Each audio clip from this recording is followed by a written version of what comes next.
बच्चों को online class में मेरा गुड मॉर्निंग बच्चों, सभी बच्चों को मेरा गुड मॉर्निंग। और टॉपिक है आज मॉडर्न हिस्ट्री का एक नया चैप्टर रहने वाला है। और मॉडर्न हिस्ट्री में आधुनिक भारत के इतिहास में ऑनलाइन क्लास चल रही है और टॉपिक रहेगा आज 1919 का अधिनियम।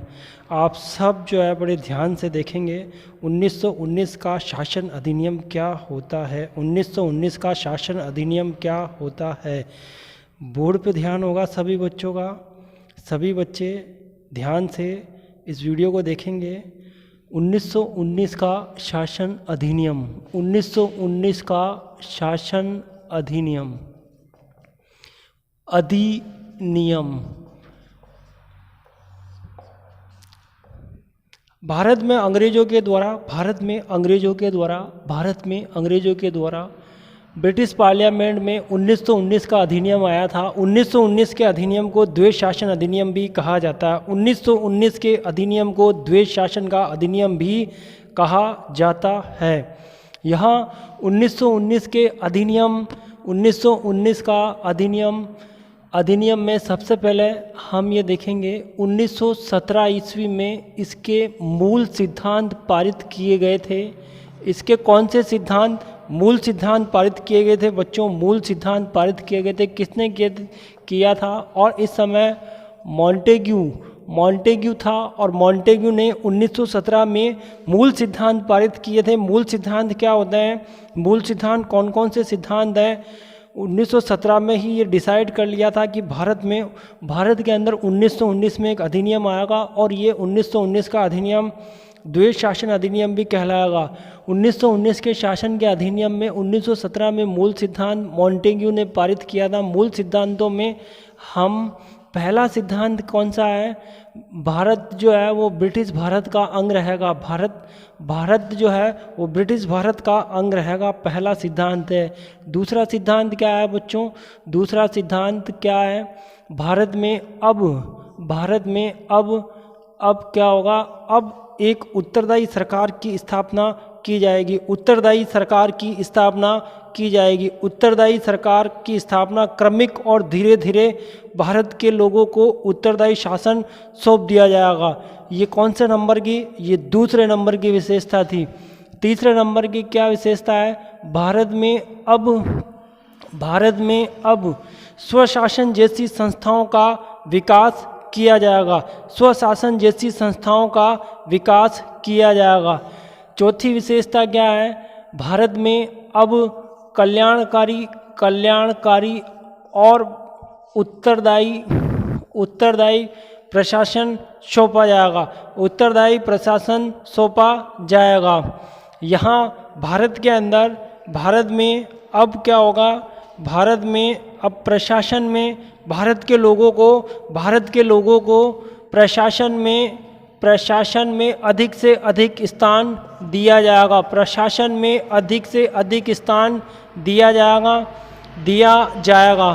पहली शर्त क्या बताई बच्चों मैंने? पहले मूल सिद्धांत में पहला सिद्धांत भारत के अंदर जो है, भारत में अब क्या होगा? भारत जो है वो ब्रिटिश भारत का एक अंग रहेगा। पहला ब्रिटिश भारत का अंग रहेगा। दूसरा भारत में उत्तरदायी शासन की स्थापना की जाएगी धीरे धीरे और क्रमिक विकास किया जाएगा। दूसरा मूल सिद्धांत था। तीसरा मूल सिद्धांत स्वशासन जैसी संस्थाओं का विकास किया जाएगा भारत में। चौथा नंबर कल्याणकारी और उत्तरदायी शासन की ओर भारत में प्रगति की जाएगी। और प्रशासन के अंदर नेक्स्ट कौन सी है? प्रशासन के अंदर भारत के लोगों को अधिक से अधिक प्रशासन में भाग लेने का अधिकार दिया जाएगा। प्रशासन में शामिल होने का अधिकार दिया जाएगा बच्चों। ये 1919 का अधिनियम है। 1919 का शासन अधिनियम वाला टॉपिक चल रहा है। 1919 के शासन के अधिनियम में 1917 में मॉन्टेग्यू मूल सिद्धांत लेकर आया था। 1919 के अधिनियम को भारत में लागू करने का मुख्य कारण क्या था? 1919 के अधिनियम को भारत में लागू करने के रीजन कौन कौन से रीजन थे? तो यहाँ उन कौन कौन से रीजन थे? पहला रीजन कौन सा था, दूसरा कौन सा था? पहला रीजन लखनऊ पैक्ट 1916 में एक लखनऊ पैक्ट आया था 1916 में, लखनऊ पैक्ट आया था। एक सांप्रदायिक निर्वाचन 1909 माले मिंटो एक्ट, और 1916 में लखनऊ सांप्रदायिक निर्वाचन। 1914 से 1918 तक भारत के अंदर भारत में प्रथम विश्व युद्ध चल रहा था बच्चों, भारत में प्रथम विश्व युद्ध चल रहा था। और अंतर्राष्ट्रीय घटनाएं, विश्व में जो अंतर्राष्ट्रीय घटनाएं घटित हो रही थी, इन सब से प्रभावित होकर भारत में 1919 का शासन अधिनियम पारित किया गया था। यहाँ 1916 में लखनऊ पैक्ट के अंदर हिंदू और मुसलमान जो थे वो एक हो गए थे, और वो अब ब्रिटिश सरकार के खिलाफ थे। ब्रिटिश सरकार की नीतियों को नहीं मानते थे। ब्रिटिश सरकार की नीतियों को ब्रिटिश सरकार वो ये जान गए थे कि ब्रिटिश सरकार उनके साथ धोखा कर रही है। ब्रिटिश सरकार उनको जो है संतुष्ट करने के लिए उनको सांप्रदायिक निर्वाचन प्रदान किया था। 1916 के लखनऊ पैक्ट में एनी बेसेंट और बाल गंगाधर तिलक के सहयोग से हिंदू मुस्लिम एकता को बल मिला था। यहाँ 1909 के अंदर माले मिंटो अधिनियम के अंदर मुसलमानों को सांप्रदायिक निर्वाचन का अधिकार सौंप दिया गया था, लेकिन मुसलमान ये समझ गए थे कि उनको संतुष्ट करने के लिए ही ये अधिकार उनको दिया गया था। यहाँ फिर तीसरे नंबर पे 1914 से 1918 में प्रथम विश्व युद्ध चल रहा था। कौन सा युद्ध चल रहा है बच्चों? प्रथम विश्व युद्ध चल रहा है। प्रथम विश्व युद्ध के अंदर 1914 के अंदर ही ट्रिपोली इटली में एक जगह होती है ट्रिपोली जो है उस पर इटली का अधिकार हो जाता है। और 1915 के अंदर ही टर्की जो एक प्रदेश है, वहाँ के प्रदेशों को मित्र राष्ट्रों के द्वारा टर्की के प्रदेशों को छीन लिया जाता है। मुसलमानों को धीरे धीरे सब चीज़ का ज्ञान हो रहा था कि अंग्रेज जो है वो किसी के नहीं है। अंग्रेज किसी के भी सगे नहीं है। अंग्रेज केवल तुष्टीकरण की नीति अपनाते हैं, फूट डालो राज करो की नीति पर बल देते हैं। ये समझ चुके थे, अब मुसलमान ये समझ चुके थे। और अंतर्राष्ट्रीय घटनाओं में मिस्र की घटना हो रही थी। इधर जर्मनी का जो केसर विलियम था, और जर्मनी है। फ्रांस में जो युद्ध चल रहा है, स्पेन है, बल्गारिया हर्जिगोविना है, अमेरिका की राजनीति है। इन सब राजनीति का भारत पर भी इफेक्ट हो रहा है। इन सब घटनाओं से भारत के अंदर 1919 का भारत शासन अधिनियम, ब्रिटिश सरकार ने एक भारत शासन अधिनियम पारित किया था 1919 का अधिनियम, जिसको द्वैध शासन का अधिनियम भी कहा जाता है बच्चों। द्वैध शासन का अधिनियम भी कहा जाता है। 1919 के अधिनियम की इसकी प्रक्रिया है। ये 1919 का शासन अधिनियम क्या है, इसकी व्यवस्था क्या है, ये कितने भागों में बटा गया, इन सब पर हम डिस्कस कर रहे हैं अभी। यहाँ देखिए, मैंने अभी आपको मूल सिद्धांत बताए थे कि इसका मूल उद्देश्य क्या था। ये उत्तरदायी शासन के लिए भारत में आया था, भारत के लोगों को संतुष्ट करने के लिए भारत में आता है। ये कहाँ आता है? भारत में आता है। और इसके मूल कारण कौन कौन से हैं? 1916 का लखनऊ पैक्ट, मूल कारण 1916 का लखनऊ पैक्ट, 1909 का माले मिंटो अधिनियम, 1909 का माले मिंटो अधिनियम दूसरा नंबर। तीसरा नंबर क्या है बच्चों? तीसरा नंबर 1914 से 1918 तक प्रथम वर्ल्ड वार चल रहा था और प्रथम विश्व युद्ध चल रहा था। अंतर्राष्ट्रीय घटनाएं भी इसका मुख्य कारण है। अब हम इसके आगे की 1919 के शासन अधिनियम को 3 भागों से हम देखेंगे। एक होता है गृह सरकार, पहला नंबर गृह सरकार। दूसरा नंबर बच्चों, पहला नंबर कौन सा है? गृह सरकार। दूसरा नंबर कौन सी है? केंद्रीय सरकार। दूसरा नंबर कौन सा है? केंद्रीय सरकार। तीसरा नंबर कौन सा है? प्रांतीय सरकार। गृह सरकार क्या होती है? केंद्रीय सरकार क्या होती है? प्रांतीय सरकार क्या होती है? गृह सरकार क्या होती है?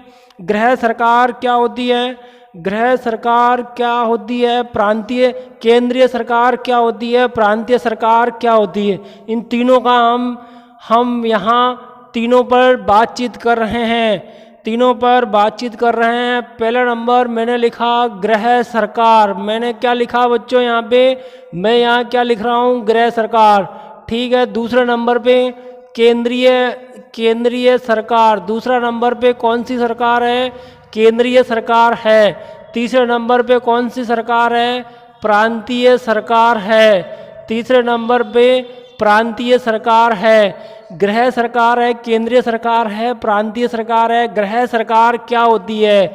गृह सरकार क्या होती है? केंद्रीय सरकार क्या होती है? प्रांतीय सरकार क्या होती है? गृह सरकार का मतलब होता है बच्चों, गृह सरकार का मतलब पूरे भारत के अंदर जो सिस्टम होगा, जो प्रशासन चलाया जाएगा, प्रशासन को वो कौन चलाएगा? वो पांच नाम बता रहा हूँ। पहले नंबर पे कौन है? पहले नंबर पर आपके ब्रिटिश मंत्रिमंडल। कौन है? ब्रिटिश मंत्रिमंडल पहला नंबर। दूसरे नंबर पे सम्राट है, ब्रिटेन का सम्राट। तीसरे नंबर पे कौन है? भारत का सचिव। भारत का सचिव 3 नंबर पे है। 4 नंबर पे कौन है? 4 नंबर पे कार्यकारी परिषद। भारत के सचिव की कार्यकारी परिषद। और 5 नंबर पर कौन आएगा? 5 नंबर पर संसद आती है। कौन आती है? संसद। ये 5 लोग मिलकर गृह सरकार बनेगी। गृह सरकार में ब्रिटिश मंत्रिमंडल पहला नंबर, ब्रिटिश मंत्रिमंडल। दूसरा नंबर सम्राट। तीसरा नंबर भारत का सचिव। 4 नंबर पे कार्यकारी परिषद। 5 नंबर पे संसद। 5 नंबर पे क्या है? संसद। और यहाँ गृह सरकार, यहाँ देखिए गृह सरकार की राजनीति क्या है? 1858 से लेके 1919 तक भारत का सचिव। कौन है? भारत का सचिव। भारत के सचिव गवर्नर जनरल को ये एडवाइजर होता था। और कोई भी कार्य 1858 से 1990 तक, 1858 से 1990 तक भारत का सचिव। कौन? भारत का सचिव जो था वो विधायी, कानून बनाने की विधायी प्रक्रिया, आर्थिक मामला। कौन सा मामला बच्चों? आर्थिक मामला। विधायी मामला, आर्थिक मामला और विदेशी मामला। कौन सा मामला? विदेशी मामला। इन तीनों के प्रशासनिक मामला। कौन सा? प्रशासनिक मामला। ये चारों जो हैं, विधायी है, आर्थिक मामला है, विदेशी मामला है, प्रशासनिक मामला है, चारों मामलों पर किसका नियंत्रण होता था? भारत के सचिव का नियंत्रण होता था। भारत के सचिव का नियंत्रण विधायी मामले पे, आर्थिक मामले पे, विदेशी मामले पे, प्रशासनिक मामले पे। भारत का 1858 से 1990 तक ये भारत का सचिव जो था, एक भारत का एक सचिव होगा। ये एक नया पद सृजित किया गया था 1857 की क्रांति के बाद। भारत में ईस्ट इंडिया कंपनी को समाप्त करके भारत में एक वायसराय नियुक्त किया था और वायसराय के साथ भारत का एक सचिव नियुक्त किया था। भारत के सचिव की एक कार्यकारिणी परिषद होती थी। भारत के सचिव की एक कार्यकारिणी परिषद होती थी। और भारत का सचिव जो था इन सभी मामलों में सर्वोच्च पर्सन होता था। गवर्नर जनरल भी इसकी सलाह से ही कार्य करता था। ब्रिटेन का सम्राट भी इसकी सलाह से ही कार्य करता था बच्चों। अब यहाँ भारत के सचिव का नियंत्रण कम कर दिया था 1919 के अधिनियम के द्वारा। भारत का सचिव जो है वो भारत की प्रगति में बाधक बन रहा है और भारत के सचिव का नियंत्रण क्या कर दिया? कम कर दिया। भारत के सचिव का नियंत्रण कम कर दिया यहाँ पर। और अब विधायी मामला है, आर्थिक मामला है, विदेशी मामला है, प्रशासनिक मामला है। अब यहाँ पे गवर्नर जनरल को अधिकार होगा, भारत के सचिव को कोई अधिकार नहीं होगा। अब यहाँ नियंत्रण कम हो गया। किसका? भारत के सचिव का नियंत्रण कम हो गया। भारत के सचिव की कार्यकारिणी परिषद, भारत के सचिव की कार्यकारिणी परिषद में न्यूनतम 10 और अधिकतम 15 सदस्य होते थे। न्यूनतम 10 और अधिकतम 15 सदस्य होते थे। लेकिन अब 1919 के बाद न्यूनतम 8 और अधिकतम 12 सदस्यों कार्यकारिणी परिषद में होंगे। कार्यकारिणी परिषद में होंगे बच्चों। ठीक है, कितने कार्यकारिणी परिषद में होंगे? यहाँ देखिए अब कार्यकाल जो था कार्यकाल, कार्यकाल पहले 7 वर्ष था, लेकिन अब 7 वर्ष से घटाकर 5 वर्ष कर दिया। 7 वर्ष से घटाकर कितना कर दिया? 5 वर्ष कर दिया था। 7 भारत के सचिव की कार्यकारिणी परिषद के सदस्यों की संख्या 8 से न्यूनतम 8 होगी और अधिकतम 12 होगी। अधिकतम 12 होगी। यहाँ 7 से घटा के कितना कर दिया? कार्यकाल 5 वर्ष कर दिया था। ये भारत सचिव के मामले की बात कर रहे हैं। 1858 से 1919 तक भारत सचिव जो था वो विधायी मामला, आर्थिक मामला, विदेशी मामला, प्रशासनिक मामला, सब मामलों को देखता था। एक इम्पोर्टेंट पर्सन माना जाता था, इसलिए इसका वेतन भारत के राजकोष से दिया जाता था। इसका वेतन भारत के राजकोष से दिया जाता था। लेकिन अब 1919 के बाद अब इसका वेतन ब्रिटिश कोष से दिया जाएगा। अब इसका वेतन किससे दिया जाएगा? ब्रिटिश कोष से दिया जाएगा। ब्रिटिश कोष से दिया जाएगा। हम बात कर रहे हैं गृह सरकार की। गृह सरकार के अंदर ब्रिटिश मंत्रिमंडल, सम्राट, भारत का सचिव, कार्यकारी परिषद और संसद 5 चीज़ों से मिलकर बनी होती है। ये जो गृह सरकार है बच्चों 1858 से 1919 तक, 1858 से 1919 तक भारत का सचिव कौन? भारत का सचिव, भारत का सचिव जो है और इसकी कार्यकारिणी परिषद है। यहाँ पे इसको जो बहुत पावर मिला हुआ था बच्चों, अब वो पावर, इसके पावर को क्या कर दिया? कम कर दिया। इसके पावर को कम कर दिया गया। ठीक है, इसके पावर को कम कर दिया गया। 10 से लेके न्यूनतम 10 और 15 सदस्य, अब 15 अधिकतम होते थे, लेकिन अब 8 और अधिकतम 12 कर दिए थे। कार्यकाल 7 से घटाकर 5 वर्ष कर दिया था। और ये गृह सरकार का हमने मामला देखा है। अब हम केंद्रीय सरकार की बात करेंगे। अब हम किसकी बात करेंगे बच्चों? केंद्रीय सरकार की बात करेंगे कि केंद्रीय सरकार में कौन होगा? केंद्रीय सरकार में प्रमुख व्यक्ति, केंद्रीय सरकार में प्रमुख व्यक्ति कौन होता है? Governor general. और उसकी गवर्नर जनरल की कार्यकारिणी परिषद, गवर्नर जनरल की कार्यकारिणी परिषद। यहाँ केंद्रीय सरकार में गवर्नर जनरल है। कौन है बच्चों? Governor general. और इसकी कार्यकारिणी परिषद, गवर्नर की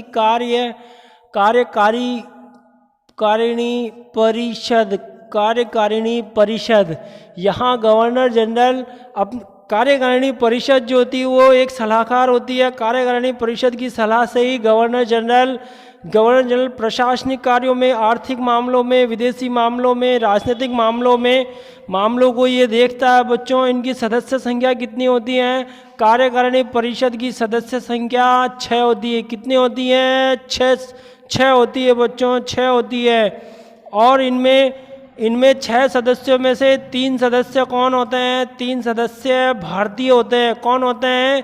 3 सदस्य भारतीय होते हैं। 3 सदस्य भारतीय होते हैं। कानूनी एक सदस्य कौन होगा? एक सदस्य कानूनी जो है, जो कानून का निर्माण करेगा, कानून बताएगा कानून कैसे बनता है। और कानून कैसे बनता है उसके बारे में कानून है, उसको 10 वर्ष का हाई कोर्ट का अनुभव होना चाहिए। कौन से कोर्ट का? हाई कोर्ट का उसको एक्सपीरियंस होना चाहिए। गवर्नर जनरल है और गवर्नर जनरल की ये एक कार्यकारिणी परिषद होती है। कार्यकारिणी परिषद होती है। यहाँ केंद्र में भी, यहाँ केंद्र के अंदर क्या होगा बच्चों? यहाँ केंद्र में क्या होगा? यहाँ केंद्र में द्विसदनीय व्यवस्था होती है। द्विसदनीय व्यवस्था होती है। कौन सी व्यवस्था? यहाँ द्विसदनीय व्यवस्था होती है। द्विसदनीय का मतलब 2।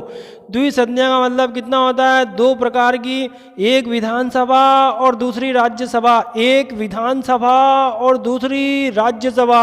एक विधानसभा और दूसरी राज्यसभा।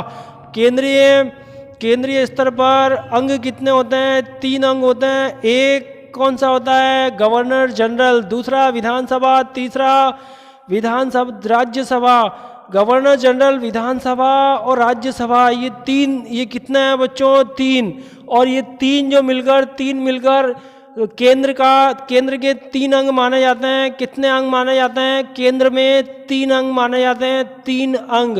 पहला कौन है? Governor general. दूसरे नंबर का कौन है? पहला कौन? गवर्नर। दूसरा नंबर विधानसभा। कौन सी सभा है बच्चों? विधानसभा। और तीसरे नंबर पे कौन सी है? राज्यसभा। तीसरे नंबर पे राज्यसभा। यहाँ देखिए राज्यसभा, यहाँ तीन केंद्र में अभी गृह सरकार की हमने बात कर ली, और गृह सरकार के बाद अब हम केंद्रीय सरकार में प्रमुख कौन होता है? गवर्नर जनरल, और उसकी कार्यकारिणी परिषद प्रमुख होती है। यहाँ देखिए गवर्नर जनरल, एक कौन है? Governor general. ये पहले नंबर का ये मुख्य पर्सन, इंपॉर्टेंट पर्सन माना जाता है। गवर्नर जनरल के बाद यहाँ कौन सी? विधानसभा ये दूसरे नंबर की। यहाँ तीसरे नंबर पे क्या आएगा बच्चों? तीसरे नंबर पे क्या आएगा? राज्यसभा। तीसरे नंबर पे कौन सी सभा आती है? राज्यसभा। राज्यसभा आती है कौन से नंबर पे? तीसरे नंबर पे राज्यसभा।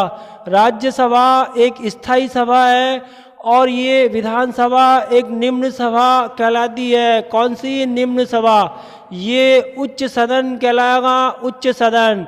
राज्यसभा में टोटल सदस्य कितने होते हैं? 60 सदस्य होते हैं। विधानसभा में टोटल सदस्य कितने होते हैं? 145 होते हैं। 60 में से 34 है, इधर 26 है। 34 क्या होंगे? निर्वाचित होंगे। 26 क्या होंगे? मनोनीत होंगे। 26 में से एक तरफ 20 है, एक तरफ 6 सदस्य हैं। एक तरफ 20 क्या होंगे? सरकारी सदस्य होते हैं। 20 क्या होते हैं बच्चों? सरकारी सदस्य होते हैं। सरकारी सदस्य कितने होते हैं? गवर्नमेंट वाले 20, और गैर सरकारी कितने होते हैं? गैर सरकारी 6 सदस्य होते हैं। कितने सदस्य होते हैं? 6 सदस्य होते हैं। यहाँ बच्चों राज्यसभा है, विधानसभा है। यहाँ राज्यसभा है, विधानसभा है। इसमें 145 सदस्य होंगे विधानसभा में कितने सदस्य होते हैं? 135। राज्यसभा का कार्यकाल कितना होगा? 5 वर्ष। राज्यसभा का कार्यकाल कितना होता है? 5 वर्ष। विधानसभा का कार्यकाल कितना होता है? 3 वर्ष। विधानसभा का कार्यकाल कितना होता है? 3 वर्ष।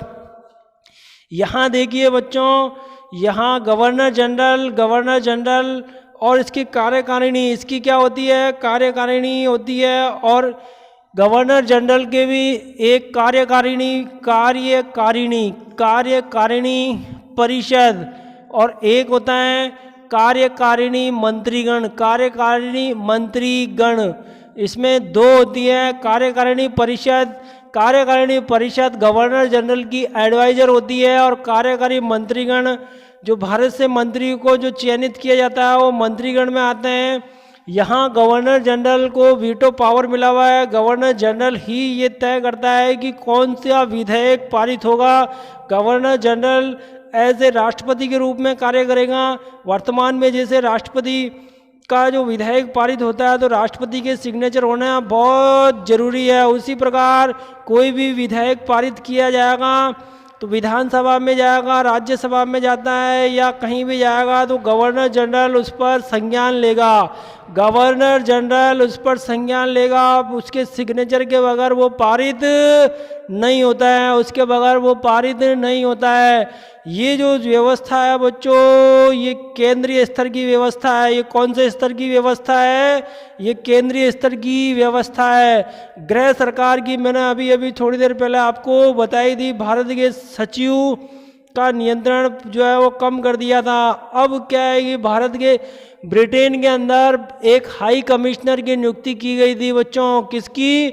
हाई कमिश्नर की नियुक्ति भी भारत सचिव की सहमति से ही हाई कमिश्नर की नियुक्ति की गई थी। कहाँ पर? इंग्लैंड में। हाई कमिश्नर, कौन सा कमिश्नर है ये हाई कमिश्नर है, इंग्लैंड में इसकी नियुक्ति की गई थी। अब भारत के सचिव के मामले जो भारत सचिव देखा करता था वो मामले अब हाई कमिश्नर देखेगा। कौन सा कमिश्नर देखेगा? हाई कमिश्नर देखेगा। अब हम इसके बाद देख रहे हैं बच्चों केंद्रीय स्तर के बाद अब प्रांतीय स्तर की बात करेंगे कि प्रांतीय स्तर पर किस प्रकार की व्यवस्था की गई है, कौन सी व्यवस्था की गई है। यहाँ सरकार को 3 भागों में बांटा गया। कितने में? 3 भागों में। पहला कौन सा है? गृह सरकार। दूसरा कौन सा है? केंद्रीय सरकार। तीसरा बच्चों, तीसरा कौन सा है? प्रांतीय सरकार। पहले की हमने बात कर ली, दूसरे की हमने बात कर ली, तीसरा नंबर प्रांतीय सरकार। प्रांत में अब देखो बच्चों, प्रांत को 2 भागों में बांट दिया गया, हस्तांतरित विषय, आरक्षित विषय। हस्तांतरित विषय पर भारत सचिव का 1858 से 1990 तक भारत सचिव का पहले नियंत्रण, हस्तांतरित विषयों पर पूरा नियंत्रण होता था। लेकिन 1919 के बाद भारतीय सचिव का हस्तांतरित विषयों पर नियंत्रण समाप्त कर दिया गया। क्या कर दिया गया? समाप्त कर दिया गया। अब नियंत्रण जो है नहीं होगा, गवर्नर जनरल का ही नियंत्रण रहेगा। जैसे केंद्र और प्रांत में विषयों का बंटवारा किया जाता है, जैसे केंद्र और प्रांत में विषयों का बंटवारा किया जाता है, उसी प्रकार प्रांतों में भी आरक्षित और हस्तांतरित 2 भागों में बंटवारा कर दिया था। आरक्षित विषय कौन से हैं और हस्तांतरित विषय कौन से हैं? भूमि से संबंधित, सिंचाई से संबंधित, पुलिस से संबंधित, न्याय से संबंधित, जेल से संबंधित, जो विदेशी मामला है, इम्पोर्टेंट जितने भी जो मामले थे वो सब रिजर्व में थे, वो सब आरक्षित थे। और आरक्षित पर कौन? गवर्नर जनरल का अधिकार होगा। कौन का अधिकार होगा? गवर्नर जनरल का अधिकार होगा। और हस्तांतरित विषयों को कौन संभालेगा? भारत के मंत्री। स्कूल का है, एजुकेशन सिस्टम है बच्चों, एजुकेशन है, सिंचाई का मामला है, स्वशासन का मामला है, उद्योगों का मामला है, कारखानों उद्योगों का है। ये सारे मामले हस्तांतरित विषय जो थे वो भारत के मंत्रियों के हाथ में होंगे। इस सिस्टम को द्वैध शासन का अधिनियम कहते हैं।